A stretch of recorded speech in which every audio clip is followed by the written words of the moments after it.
Hi, I'm Susanna Bowling, and this is live from the Hotel Edison, Times Square Chronicles Presents. I first saw my guest when he did On the Town. Then he was in Phantom of the Opera. He was just in Parade. He did an amazing show off Broadway that is probably one of my favorites called Scotland, PA. He was in the TV Lincoln Center version of Sweeney Todd, and I saw him do Candide. He's also very well known to TV audiences for being on Quantico. We're talking J. Armstrong Johnson. Jay, you probably have one of the best voices and characters. You go from leading man to drugged out junkie in Scotland, PA. What kind of roles do you like to take on? I've always kind of tried to make it my mission to take on as many different roles as possible. Johnny Depp was that actor that I grew up with watching in the movies, and I just thought his body of work was so eclectic, and he was always shape-shifting, and so I just kind of wanted to make that my goal, and that's hard to do in an industry that likes to put you in a box and type you. So, I just kind of like to tackle something that's completely different from the thing that I've tackled previously. I missed a show, actually, that's one of my favorite shows. You did Floyd Collins. Oh, wow. Who did you play in Floyd Collins? The brother? I played Floyd, actually. You did? Yeah, it was my junior year at NYU, Steinhardt. Adam Gettle actually came in and worked with our cast for a couple of days, which was amazing. I'm so excited about this upcoming revival at Lincoln Center. So am I. Oh, man, it's truly one of my favorite musicals. It is one of my favorite musicals, which is why I'm like, how did I forget that one? Because I love Floyd Collins. Oh, me too. But you've worked with Hal Prince. What was that like? It was majestic. Hal Prince, there's a reason why they call him the Prince of Broadway. There's a reason why he kind of brought to fruition some of the most important pieces of theater in American musicals. He is wildly kind. He's so supportive. He really kind of took me under his wing in the last 5 years of his life and made me a part of his family, and really gave me the confidence to really step into some more leading male roles that I didn't think that I was necessarily right for. Why? I don't know. I think we put ourselves into boxes as well. I think so. Yeah. But I never really saw myself as Raoul Vicomte de Chagny in Phantom of the Opera, and Hal did, and he really kind of gave me that opportunity when I didn't really see it for myself. I'm glad that he did, because again, it allowed you to shapeshift into even more spaces that people wouldn't think, and I love that about you. Oh, thanks. You also worked with my favorite composer, Jason Robert Brown. What a genius, that Jason. What a funny dude, too. He really makes me laugh. Really? Oh, yeah, he's so dry. His humor is just the most fun. I think he's made me laugh every single time we've ever been in a space together. Yeah. Have you ever thought of doing The Connector? Oh, I loved that show so much. Oh my God, so do I. Yeah, I hope it has lives outside. I'm obsessed with that music. Oh, so good. Yeah, and it was quintessentially Jason and also different from what Jason's done in the past too, which was really exciting. Yeah, I loved that show. Yeah, so do I. What kind of roles would you like to take on that you haven't had a chance to sink your teeth into? Oh, man. That's okay. If you think this is hard, wait to hear the next one. I've yet to really lead a Broadway show. I've been a supporting character in my last few shows, and I want the opportunity to lead a show, regardless of whether that's an old school musical with dancing and singing, or whether it's another quirky show like a Scotland, PA. I want to have that moment where I can kind of lead a company, both on stage and off stage. I actually wished you had more in Scotland, PA. Yeah. No, I'm serious. I loved your character. I thought it was hysterically funny. It was so brilliantly written. I mean, and what's funny is that when I auditioned for that, I really wanted the other role. I went into the role of Mac.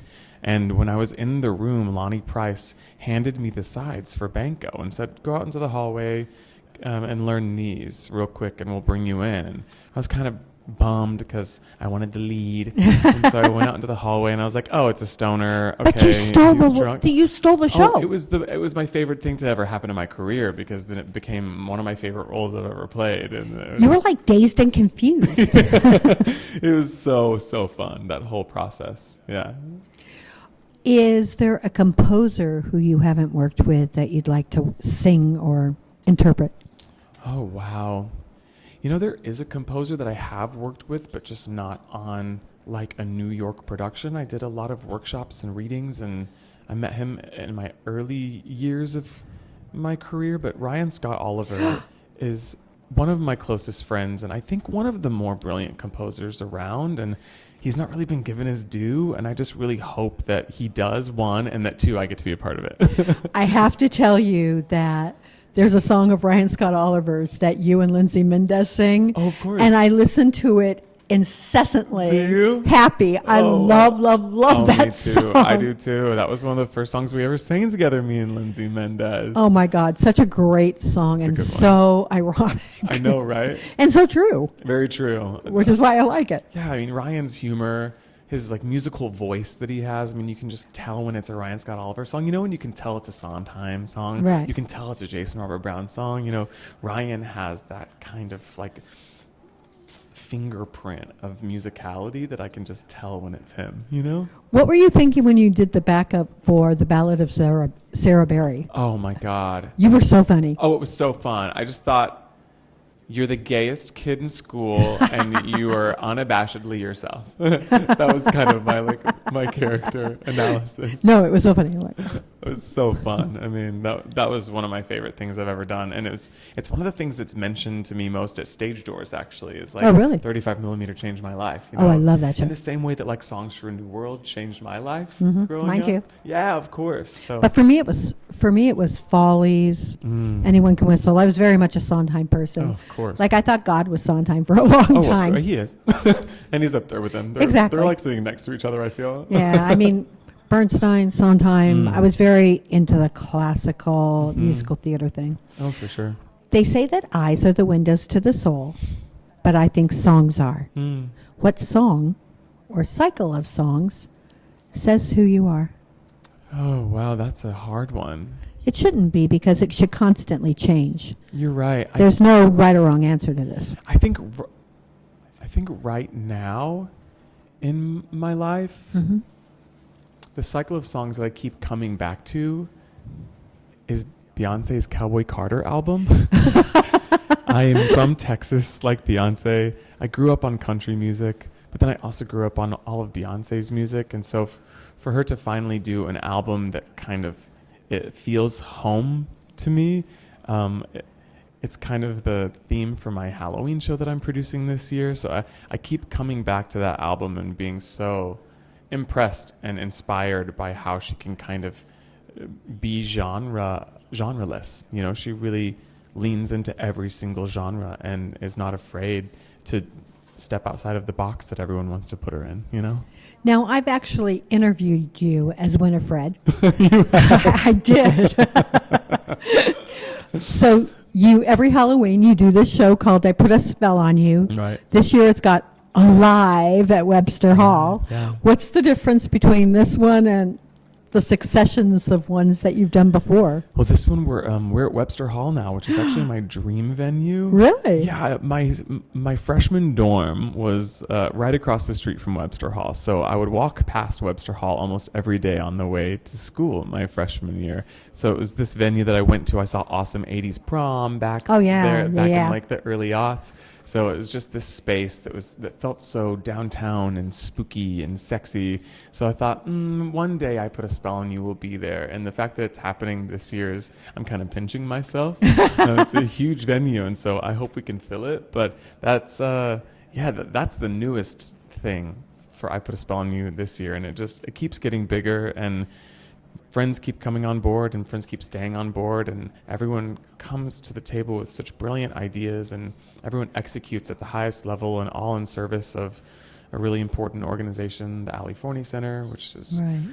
helping LGBTQIA plus kids that are experiencing homelessness. So, it's just putting And on more. and more. Right. I've been working with them for a while, actually. Oh yeah, I love them so much. I think they're such a brilliant organization, and there's such a need these days.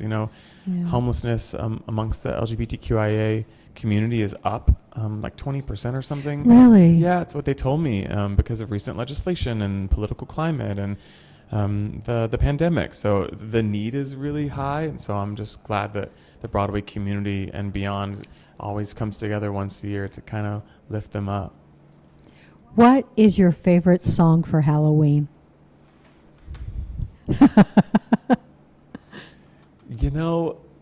I have one. That's why I'm asking. It's it's probably Spooky. Uh-huh. Because it's my dad's favorite, and he always wants me to do it in my Halloween show, but I can never figure out how to make it work. But I always revisit it every year to see if I can put it. Wait, what is this somewhere. song? Sing some. Oh God, now I'm gonna forget it. Oh no, now I'm nervous. Don't be nervous. Why? I'm having Evil Woman in my head. My That's not favorite it. is Old Black Magic, but the Nancy Lamont version. Okay, sing some for me. That old black magic has me in its spell. Yes. Okay, your turn. Oh man. You didn't think I'd do that, did you? Kinda crazy with a spooky little girl like you. And that's Love it. We both have the same vibe going I on know. musically. Yeah. Well, I like things that go different places. Mm. Everyone hears songs. Like I used to sing Spinning Wheels, but I always saw it way differently than most people. Because when you're singing, what goes up must come down. Mm-hmm. It takes on a whole sexual version of life. That's right. And I don't know if that's how they meant it, but hey. Art is subjective, and it's whatever you take from it. And for me, it's always sex. That's right. Amen. Art is inherently sexual. I think so. I think so. And I think, we're so afraid to talk about it. It's like, know. what's the problem here? I know. Where do you see your career going? What would you, if you could plan out the perfect career from today forward, what would it be? I'm always afraid to say this out loud because it's a dream of mine. Why? You bring it into fruition. You what, manifest. You're right. You know what? You're right. And I've said it to close friends of mine and anyone that asks me, like, what's the ultimate goal? But I want to host the Tony Awards. I love it. Because I know that in order to do that, you have to get a big television network to trust you in that position. And so there's so many other things that kind of have to fall into place for that to be a thing. Mm-hmm. So I know that I've got a lot more work to do. That's why I want to lead a Broadway show. It'd be nice. Award seasons are always, subjective and political, but I hate to say it, not always the best shows win. that's right. This year, thank God, it actually did. Yeah, it was great. Yippee. For sure. But yeah, I just want to be able to stand in front of the entire Broadway community and celebrate it and be the kind of leader of that night one day. I love that. Thanks. You also did Quantico. How did that help bring your status up because you did TV and had a good role? It really did. It really did. I got my official check mark on all my social media because of it. It's like ABC is a pretty big company to work for. So it really did kind of raise at least my profile, and it really kind of raised my sensibility as an actor. I had never really studied television and film, and it's just a completely different approach. Right. I'm a pretty big dude when it comes to my stage performances. So yeah, people used to ask me what I thought was the difference between the three. And the answer is with TV, it's eyes. Mm-hmm. With film, it's face. And with theater, it's the entirety. Right. It's the whole body. So you have to learn how to isolate. Dance is a good thing for that. Right. Exactly. So, and shooting things out of order, right? Right. Like that was also a huge thing that I had to kind of wrap my head around. It was like, okay, we're shooting the last scene first. How am I going to calibrate this emotionally? Right? Because you have to take them in little snippets and see them as their own play and their own scene. Because they're all being shot because of budget, right? It's like, well, I did this TV show that I was just an extra in. And in the show, they were singing the song Near My God to Thee, but they sang it wrong. Oh, no. So I went to the director and I'm like, nah, that's not how the song goes. Right. And if the show had continued, I would have been given a major role in it. Wow. Because I knew how to sing it. And That's right. Ellen Burstyn. Ellen Burstyn was in it. Love her. But as I'm watching them film this, I'm thinking Chris Sarandon is horrible. I'm thinking Ellen Burstyn is like the best thing ever. Always. And everybody said that this show would be #1. And I knew it wouldn't be. They didn't get the song right. Ellen Burstyn was too big. Chris Sarandon was just perfect. Wow. And what you thought would have played, like watching it as a play, it was great. Sure. But not on screen. Wow. And that taught me a big lesson. For actually. sure. Different mediums for different stories. Yeah. For sure. Do you also write? Do you do other things besides act and sing? Yeah, I mean, and dance? the Halloween show has been kind of a way for me to do my own writing and my own producing and my own choreographing and sometimes even my own directing. And so it's been my way to kind of flex those muscles every single year. And my partner and I are thinking about writing a pilot for a television show based on a queer figure at the turn of the century that's kind of like the gay Gatsby. Ooh. So yeah, I'm always interested in doing more of that because being behind the table is exciting to me. Bringing something to fruition I agree. is really exciting to me. So yeah, I mean, I'm trying to do more of it actually, and I think it always helps being on the other side of the table too when you have that knowledge of what it means to produce and write and direct. What made you do the Halloween show? Like, what was it about it that you just went, oh my God, I've got to do this? Well, it was kind of Quantico that gave me the platform to I had TV money for the first time ever, and I was like, I want to produce my own stuff. So I did my very first solo show at 54 Below, which was fabulous. Oh, thank you. You're welcome. And we recorded it for a live album, and Wait, you have an album out? Yeah, I didn't know this. J. Armstrong Johnson live at Feinstein's 54 Below. And you heard that here. It came out in 2016 when we had the concert. And so we decided to release the album in October. What songs are on it? Oh, goodness. I do a little bit of I did His Eyes on the Sparrow. Ryan Scott Oliver did a really brilliant arrangement of His Eyes on the Sparrow. Nice. I came from a church background and really loved Sister Act Gospel. 2 growing up. Thanks, Whoopi Goldberg. You taught me the meaning of eclectic. Exactly. There's a Ryan Scott Oliver song on it, Lost Boy from his musical Darling. I do Joanna from Sweeney Todd. A little bit of Rosanna by Toto as a tribute to my dad. I love that. What a Piece of Work Is Man, mashed up with a Sam Smith song. Okay. Yeah, it's kind of it's an eclectic bit of a quilt patchwork of an album just to kind of show the world all the different kinds of colors and flavors and textures that I like to sing in. Yeah. Wow. But we released the album in October and decided to make it a Halloween party. So I decided to release my album as a Winifred Sanderson, and my backup singers were my Sanderson sisters, and my band was all skeletons, and my guest artist, like Lindsay Mendez, played the devil. And fabulous. It was so fun. And so we had so much fun doing that we just decided to do it every year. We did it again at 54 Below the next year, and then took it to Le Poisson Rouge in the West Village and added choreography. And then we did music videos for 2 years over the pandemic.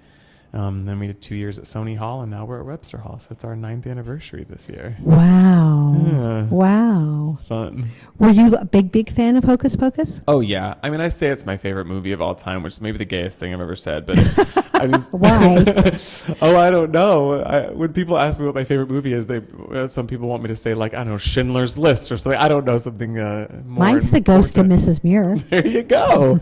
But I just think that the performances given by Bette Midler, Sarah Jessica Parker, and Kathy Najimy are brilliant, unbelievable, so wildly campy and so committed and funny and ridiculous and smart and entertaining, and they're singing and they're dancing and they're flying, and it's always been my I'm favorite. surprised you've never done a Christmas show. Yeah, I've always hoped that one day, around Halloween, that I would be too busy to do the Halloween show, and so then I would do like the Nightmare Before Christmas, and then we would just come back into love Christmas time. that. You know what I mean? Love, love, So love. I'm kind of putting that out in the universe that one year we'll have to make it a Christmas show. Oh, that would be fabulous. It'd be fun. What's up next for you besides the Halloween show?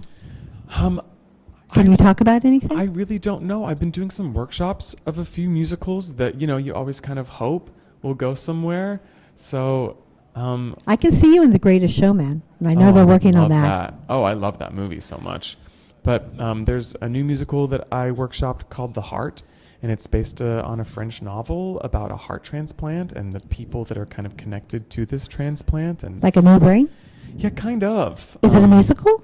It is, and they're using all EDM music to tell the story, and I play Ooh. one of the doctors that has to convince the parents of this particular human that has to, give up his heart. I have to convince them to make him a donor, and it's so new. It's such a new concept, and it's a new sound, and it's not based on IP that's commercial. It just feels exciting and new and fresh. I love and exciting. Yeah. I love when things, like people are like, oh, we've never seen this before. I'm like, yeah, be Great. happy. Yeah. We like this. Yes, New I ideas are do. good. Yeah, it's like when they did the Sondheim musical, here we are, and people are like, there's no music in the second act. I'm like, you idiot, they're in hell. Of course there's no music. It was so good. I saw it twice. I loved it. I was obsessed. I wanted a crossword puzzle and a pen so that every time you heard a motif from a different song, you could write what it was. I know. I mean, I sat there kind of weepy, like knowing this is the first and last time I've ever sat listening to an original Sondheim musical in real time. First time, really. And like, without having listened to a cast album or knowing anything about it, I mean, it was like taking in a Sondheim piece for the very first time with like new, raw, open ears and eyes. I mean, it was really kind of a mind-altering experience for me. Okay, so you ready for this? crying. There was a play called Twigs that was directed by Michael Bennett. Hmm. And my dad took me to see the original, and there was incidental music in between all the acts, and there was 4 of them. And I started singing the incidental music, and I was obsessed with this incidental music. Hello, Sondheim. Of course. Of course. So even when I was really young, You got it. I got it. And then I saw the original company. So when they took out TikTok, I was really pissed because I love TikTok and I love the underscoring to that show. So I think I've seen every Sondheim show. Wow. That's huge. I'm jealous. I'm sorry. It wasn't meant to be jealous. Oh, no, But for sure. But Yeah, I was very much obsessed with the Paul Germaniani work. Oh, yeah. So What a brilliant man. is there any, besides Ryan Scarlett Oliver, Hmm. is there any other composers that like thrill you? Oh, goodness. Jason, of course. Of But course. I mean, the fact that I've been able to work with Sondheim and work with Jason Robert Brown and work with Adam Gettle, and it's like all of these which are all giants. my favorite Of composers. course, me too. So when you're asking me these questions, I'm like, I've kind of worked with them all. But Pasek and Paul. love them. I mean, I've known them since I was a teenager. They were kind Wow. of growing up at the same time as me, but I've never actually done a show with them. So that would be a dream. It'd be like working with people that I've been friends with for 15 years. That's And I always love the that. best. Oh, yeah. Oh, who would you like to work with that you've never worked with before? Oh, goodness. Meryl Streep. I know that sounds so queer, but like, No, not necessarily. okay, sure. She's the best. I want her to do a musical. I want her to like come to Broadway. Happy End. She And- did one Oh, of course. Like, when was that? What year was that? before I came to New York. Oh, sure. I would say 70, maybe Right. 1970. Well, it's been a few years. A few. But like, if Meryl ever came to Broadway, like, wow, I'd pull the curtain. It's a shame she's not going to do Devil Wears Prada. Oh, I know. That'd be the best. Oh man. But yeah, it's Meryl. What haven't I asked you that you would like our audiences to know about you? I always talk about my time in my Broadway debut in Hair. Oh, Gavin. Yes, we need to Oh, talk about this. Yeah, as being kind of a pivotal moment in my life and career. Yeah. That show changed my whole perspective on how I approach life in general. I mean, I grew up really religious in Texas, and doing that show kind of made me less religious and more spiritual. And Gavin was just the best leader. Like he kind of taught me not only how to be a leading man in a show, but how to be a leader when you're not on stage, how to keep the morale of a company high, how to lead with kindness and generosity and strength and ferocity and passion. I mean, his work forming Broadway Impact and us marching on Washington for marriage equality. We were doing rallies in Times Square for marriage equality, and then doing rallies on stage with Sheila singing "I Believe in Love." So like life was mirroring art in a beautiful way. Hair did a lot for that. Oh yeah, so that just it's been a really hard week with him gone now. But Well, for me, it was Gavin and then Ken Primus. Oh my God! Because I did a lot of work with Ken. Of course. I mean, it was just a rough week altogether for our community. I agree. But I know that Gavin would want us to push on with ferocity and love and passion and kindness. And so I'm going to make it my mission in life to take what he's taught me and push it forward. Well, I think the best thing about Gavin is that if you had to choose a time of when you die, he died at the peak of what he was doing. He did it, didn't he? He was just reaching that top of that ladder. He really was. He did it all. And everyone loved him. There was not one person that he came across. Oh, because he was kind and generous and loving. And goofy. Yeah. Sweet. All of the above. So supportive of everyone. No, I agree. Yeah, I miss him. He's always going to be with me forever. So do I. I'm glad you brought him up because I actually almost forgot. And how horrible. No, not at all. There's unfortunately life goes on with other things, and your brain is saturated with those. Mm-hmm. And I guess in a strange way, that's a good thing because your brain can't dwell on the sadness of it. But at the same point, it hits you and you're like, oh God. Right. We had a really lovely get together with some friends, both from our hair tribe and from Hello Dolly, and some friends from Into the Woods that all kind of gathered at a bar in Midtown to just kind of hang and remember Gavin. And I kind of thought it was going to be a weepy, hold each other and cry it should have been evening. Joyous. And it was just so fun. And of course it took Gavin to get all of us back together again, And we But I don't think Gavin would have been happy if it had been weepy. He'd have been more. That's right. And that's kind of what we talked about too. It's like I was prepared for an emotional night, and it really turned into just a celebration of his life. Yeah. Is there anything else that you'd like the world to know about J. Armstrong Johnson? I mean, just maybe come see I Put a Spell on You. When does it play? We are going to be at Webster Hall on October 21st at 8 p.m. The doors will open at 7 for a little pre-show party, and then the show goes on at 8 o'clock. And what happens after the show? After the show, there's a dance party, so stick around for the dance party. How do they get tickets? You can go to ipasoi.live, I-P-A-S-O-Y, I Put a Spell on You, .live. And I'm thinking you're spelling episode in a different way. Ipasoi, I-P-A-S-O-Y .live. And it's a really fun time. Todrick Hall is going to be a headliner. Robin Herder, Tony Award winner, Jay Harrison G. I mean, we've got a really incredible lineup of artists that are all there to support the Ali Forney Center and LGBTQIA homeless children that they serve. I forgot. You worked with Todrick Hall. Oh, yeah. I love Todrick Hall. He's just one of the more talented humans I've ever come across, and we've known each other since we were teenagers. I mean, he's just Beauty in the Hood is one of my favorite things to watch. So good. I mean, his early work was so smart. Yes, I can't believe he's joining us. He's flying himself from London. He's over in London right now doing burlesque on the West End. Really? So on his day off, he's flying to us.